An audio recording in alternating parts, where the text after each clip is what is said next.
says he was forced to drag himself off an Air Canada flight with only his wife's help. As Michelle Morton reports, there was no wheelchair on board.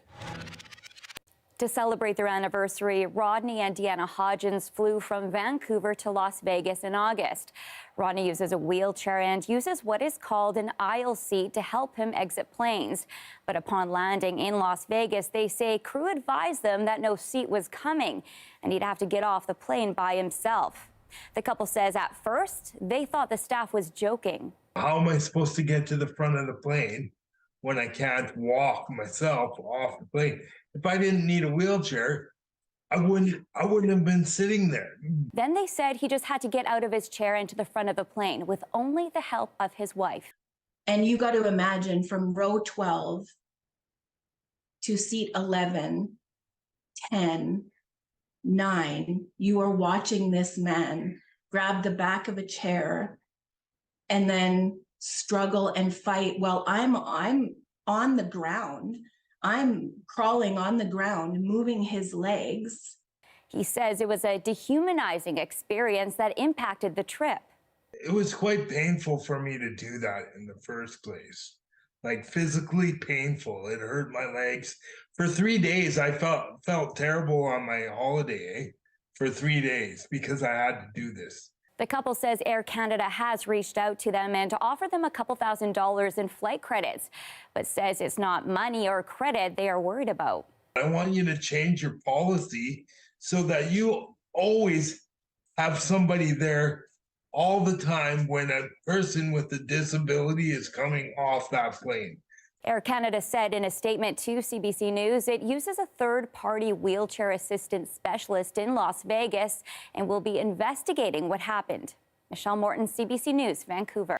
Vancouver Police also say they've made 258 more arrests in an ongoing crackdown on violent and chronic shoplifters. We recognize that healthy businesses are economic drivers that draw people to our city. When merchants struggle with their employees feeling threatened because of crime, it means we need to act. The arrests were made over 2 weeks in mid-September, the latest phase of a project launched by the force last spring. Police say they have also worked with officers in Delta, Langley, Richmond, and Burnaby, where they made an extra 82 shoplifting arrests. To northern BC now, where Earthquakes Canada says 2 quakes struck south of Alaska's border today. It says the first quake was recorded at 8 p.m. and registered at a magnitude of 4.7, and a second 5.2 magnitude quake struck at 8:45 p.m. Earthquakes Canada says there are no reports of damage or injuries. BC Hydro is warning you to be prepared for more power outages this storm season.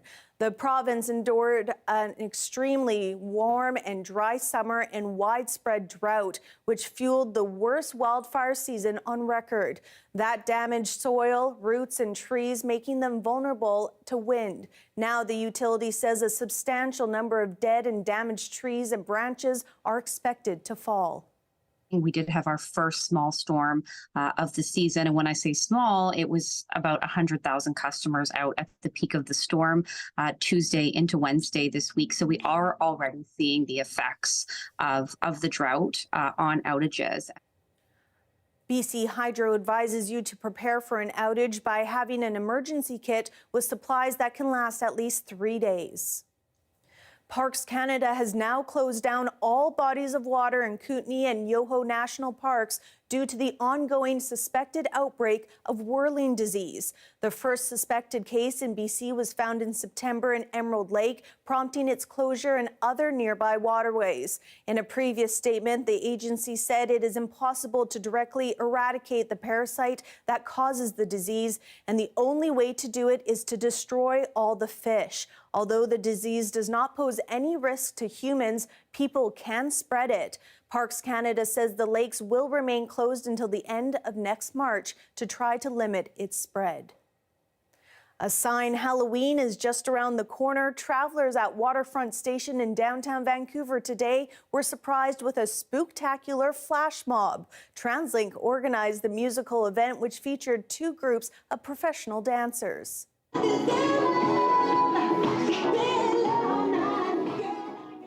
They were dressed in thriller costumes, complete with special effects makeup. So this is TransLink's way of connecting with artists throughout Metro Vancouver, giving them a platform, giving them a space to perform throughout the transit system. And then in turn, our customers, everybody that I've ever seen interacting with them, they get such delight on their faces when they interact with these artists. Performers are calling today's dances a sneak preview of what's to come at the Parade of Lost Souls, taking place at various venues across the city this weekend. It's going to be wild how many different things are happening at the same time. And you'll see a thriller zombie flash mob that happens in the middle of a cemetery. And lit by a hearse with a coffin, a real coffin. So it's much more, interactive. With salsas that I was making at home growing up. We mark Latin American Heritage Month with a look at a Mexican restaurant where family roots play a pivotal role.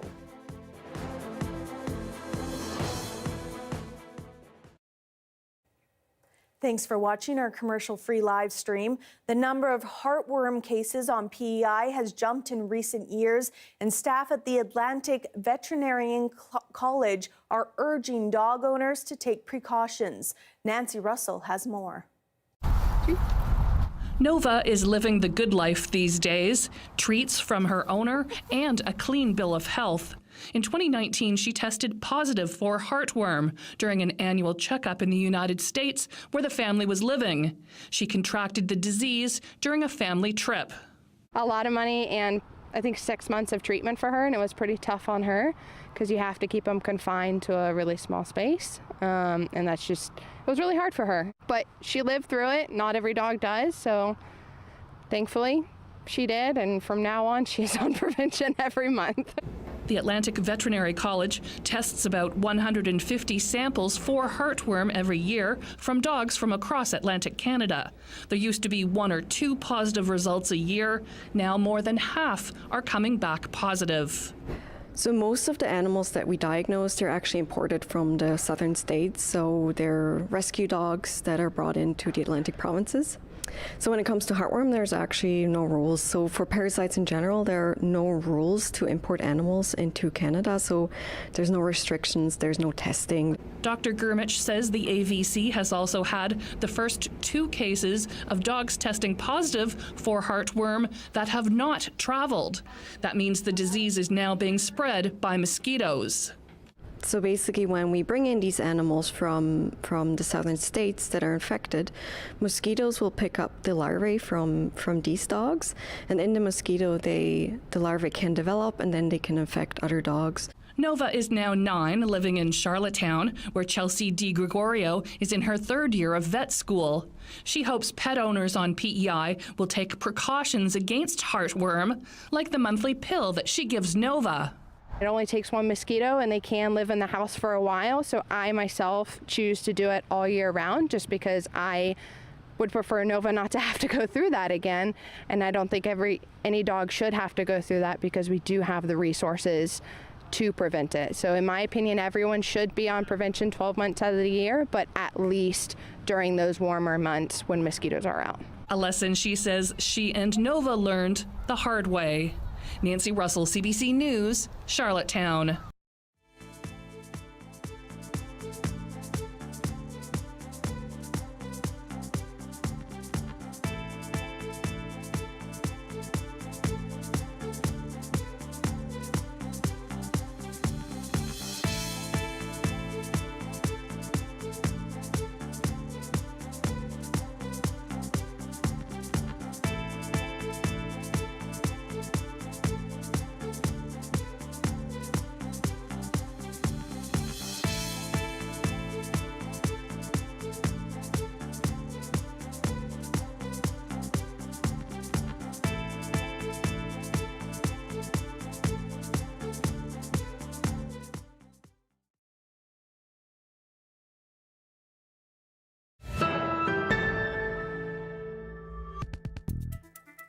To mark Latin American Heritage Month, we are sharing a success story of a popular Mexican restaurant where family roots and authentic recipes play a pivotal role.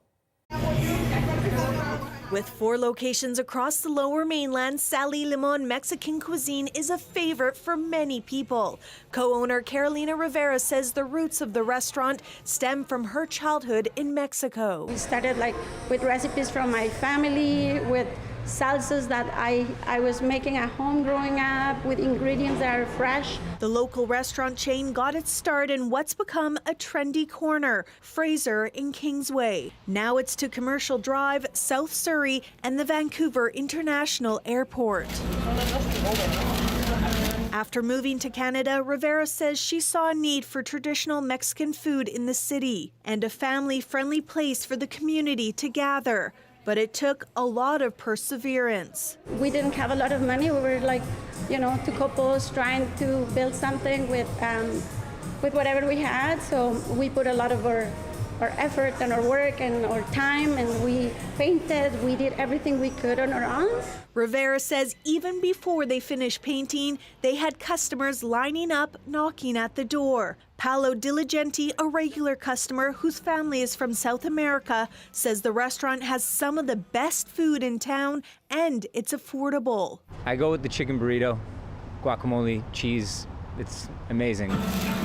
Those bold, authentic flavors coming from the kitchen where Sergio Villalobos has been working as a cook for about 4 years. That some customers come and talk to you in Spanish, and sometimes they'll ask you about your country, where you're from, exactly Mexico, and they talk, I've been there and I've been that place and whatever, so it's really cool. Rivera says she's still in awe over the impact her business has had in the community. And while it may be scary at first to take the leap, she is encouraging other entrepreneurs to follow their dreams. Being in a completely different country it gives me a big sense of pride. Hard work, family tradition, and authenticity, some of the ingredients for success. Janella Hamilton, CBC News, Vancouver. Here we have a live shot of downtown Vancouver, all lit up in the night sky. Darius Madavi will be with us next with a full forecast.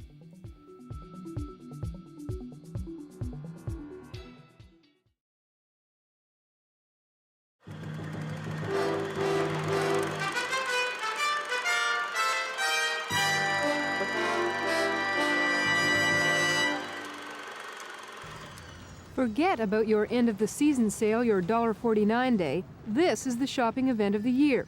Expo souvenirs, slashed up to 80%, bringing the price just about down to what ordinary souvenirs cost. It brings them out in droves, the old, the young, the out of work, and those born to shop. You got here at 6 o'clock? Yeah. 6:30? Well, I heard there was going to be a rush, and I wanted to get in and get what I want. What do you want? I want to get some Christmas gifts. I want to get the passports and the stamps and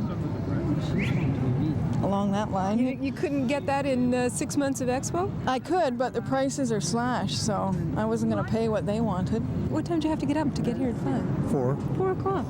For this? Well, it's worth it. If I get what I want, I'm saving $100 on the first thing I buy. What are you going to buy? A pin set. How much are you going to spend? Probably about $50 to $60. Think you'll be able to stick to that once you get inside and see the prices? No. Everybody that's on the floor should have a highlighter pen. Inside, staff members are getting ready. They've even got the first aid kit handy, just in case. There's $4 million worth of merchandise here. The sale could last till Christmas. It isn't so bad if you just want an umbrella, or 6, or a few sun visors. But watch out, if you're looking for a Swatch watch, it's the big seller, marked from $50 down to $19.99. One step or nobody's going to be helped. There are plenty of watches. Most come for the deals, but you can also buy a passport book and get all the stamps, even if you didn't see the pavilions. This woman says she visited every pavilion, and for her, this shopping spree is a way to keep Expo alive. Because I don't like to go to the movies, and the TV every night get fed up, But the Expo was good for me, a lot. So for those who loved it, and even those who didn't, there's no escaping Expo. In Christmas stockings across the province, and every time it rains in Vancouver, there'll be a reminder of the summer of '86. Connie Monk, CBC News, Vancouver.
We're sharing really important information with the public, and I feel like this is exactly what our job is, especially as the public broadcaster, especially in morning radio.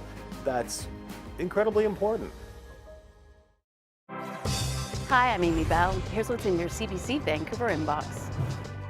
With the changes to how Canada is able to access journalism online and on social media, we want to assure you that when you're looking for CBC News, you'll always be able to find us.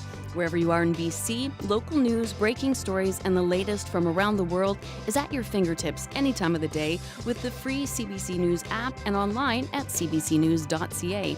Download the CBC News app and stay connected wherever you are. The weather update is brought to you by Direct Buy Furnace. To cool and clean the air in your home, call Direct Buy Furnace. Installing Trane, the most reliable heating and cooling brand.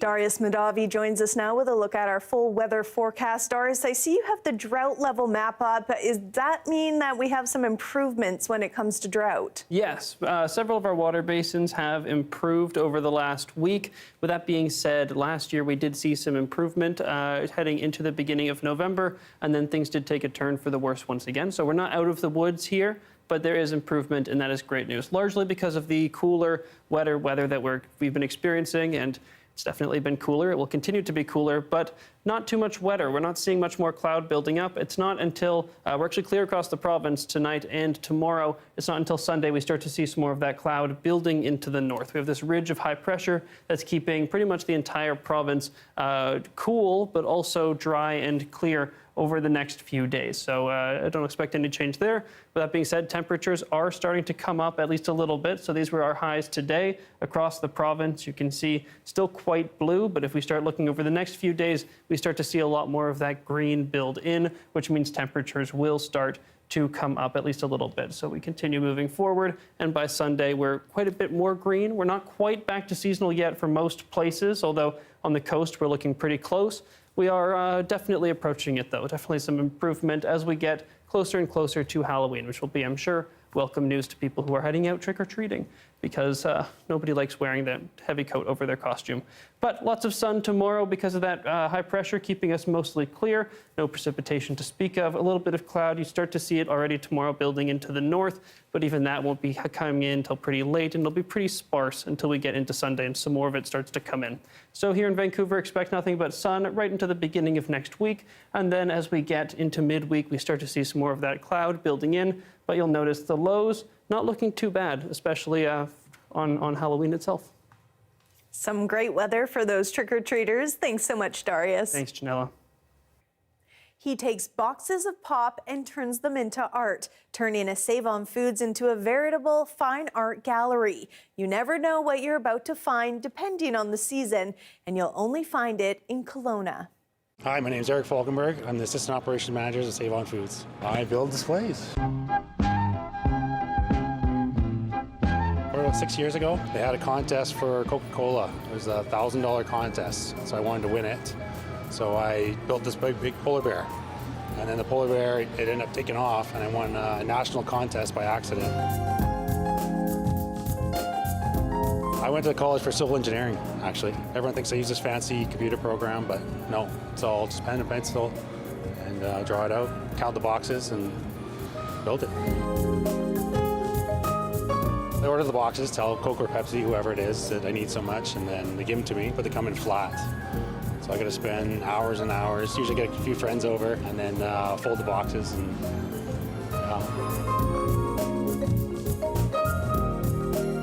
everything's built in big pieces, and usually some of them require a wood frame or a steel structure in the middle, just for safety. A lot of tape. Tape's super strong. It adheres really well. So I've never seen people take out their camera so much, take a photo, a lot of selfies. And there's a lot of shares on social media. So. Do we carry the Pure Life 97 parts per million, no chlorine? Do we have any? No, not Do we know when we're getting it? Tonight? Okay, thank you. You're the best. You're welcome.